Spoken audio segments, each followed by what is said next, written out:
먼저 헤드라인을 보면 없는 단어가 정말 많습니다. 대표적인 게 관사가 많이 없어져요. 학교에서는 관사 절대 빼지 말라 그랬는데 신문은 뺀단 말이죠. 지면 때문에. 예를 들면 관사 어나 더, 그리고 관사라고 하면 어도만 생각하시는데 사실 서유격과 무관사도 관사에 해당되는 거거든요. 관사에 이제 어도와 소유격이 다 빠집니다. 대체로. 예를 들면 이제 NATO strike kills Gaddafi's son, but later escapes. 이런 말이 있죠. 여기 딱 보니까 NATO, 우리말로 나토라고 있는데 그냥 군사 기구라고 보시면 됩니다. 근데 여기 빠진 말이 a NATO strike. 스트라이크가 때리는 거기 때문에 폭격이라든가 어떤 군사적인 행동을 얘기하는데 당연히 관사가 있어야 되거든요. 그러니까 a NATO strike. 그 다음에 재밌는 게 kills가 아니고 killed라고 되어 있는데요. 그거는 잠시 후에 제가 설명을 드릴 거고요. kill Gaddafi's son이니까 나토의 공격으로 가다피의 아들이 killed, 사망했습니다만 but the leader, 여기서도 더가 빠졌죠. 예, 더는 누구죠? 가다피란 말이죠. 그러니까 당연히 더가 나와야 되는데 본문에는 빠졌어요. 이렇게 여기서는 이제 그 어라든가 더라든가 소유격을 빼는 게 일반적이라는 거죠. 그 이유가 빼도 알 거라고 생각하기 때문인데요. 당연히 알아줘야죠. 알 거라고 뺐는데 읽는 사람이 모르면 그때부터 문제가 생기는 거죠. 예, 그런 경우입니다. 먼저 헤드라인은 생략을 한다. 특히 관사는 생략한다라는 말을 조금 보시면 될 것 같고요. 그 다음에 우리가 꼭 알아야 되는 게 비동사와 시제입니다. 사실 여기까지만 알면 다 끝나는 부분인데요. 비동사는 생략됩니다, 일반적으로. 예를 들면 Seoul under fire of diplomatic policy, 이런 말이 있죠. 서울은 이때 한국 정부를 얘기하는 거예요. 한 나라의 수도를 얘기하는 것은 그 나라 정부나 그 나라를 받습니다. 여기서는 이제 한국 정부인데 한국 정부가 under fire, 비동사가 생략됐죠. is under fire, 예, 비난을 받고 있다라고 할 때 쓰는 수거인데요. 예, 그 이유는 of its diplomatic policy, 이렇게 돼 있군요. 역시 its라고 하는 소유격이 생략된 케이스고, 지금 중요시 보셔야 되는 것은 비동사 is가 빠졌다라는 거죠, 역시. 보통 이제 주어가 나오고 그 다음에 형용사가 바로 나올 수도 있고요. 명사가 나올 수도 있겠고요. 과거 분사나 아니면 ing형이 나올 수도 있겠습니다만 그런 경우에는 다 비동사가 빠졌다라고 생각하시면 됩니다. 자, 이번에 중요한 게 이제 시제로 넘어가야 되는데요. 신문은 대체로 제목을 현재로 쓴단 말이죠. 근데 문제는 뭐냐면 글을 쓸 당시에 현재는 지금 이미 과거란 말이죠. 매일 나오니까 대략 24시간 정도 차이를 보이고 있어요. 그래서 신문 제목이 현재로 나오면 대체로 과거로 번역하는 게 옳습니다. 예를 들면 조금 전에 나왔던 표현이니까 쉽게 이해하실 겁니다. NATO strike kills Gaddafi's son, but later escapes. 라는 말을 보면 a NATO strike, 어가 나와야 되겠고요, 이제. 그 다음에 이미 이 글을 쓸 때는 사망했어요. 그러니까 killed. 이게 맞는 표현이죠, 정확히는. 그래서 나토의 공격으로 가다피의 아들이 사망했고, but the leader escaped. 그러나 가다피는 탈출했다라는 말로 보시면 되겠다라는 얘기죠. 근데 이게 시제가 안 맞으면 곤란합니다.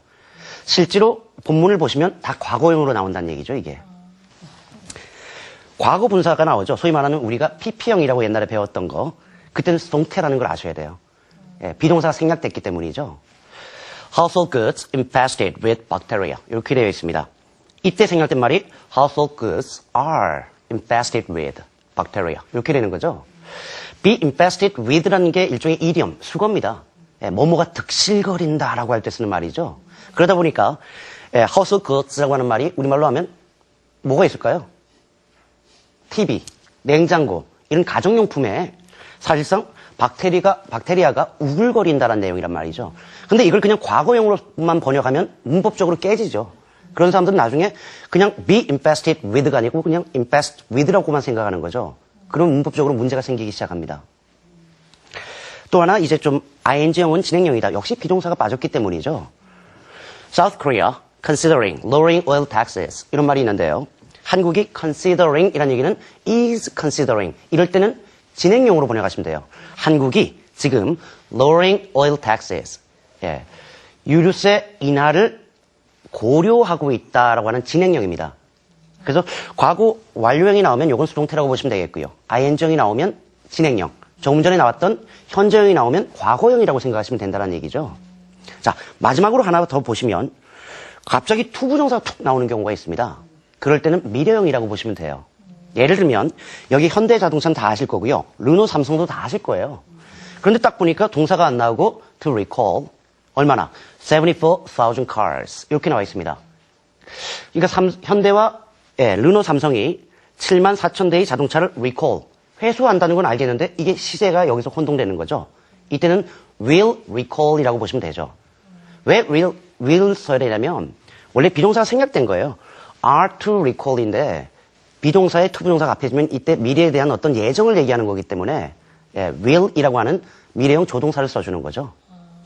선생님, 근데 그 헤드라인을 보고 뭐 정말 그 삼성 르노에 관련된 기사다. 관심 있다. 딱 봤는데 이 기사가 어디까지 갈까 보니까 이렇게 몇 장 넘어가고 굉장히 긴 기사도 있는데 이걸 다 읽을 수는 없지 않습니까?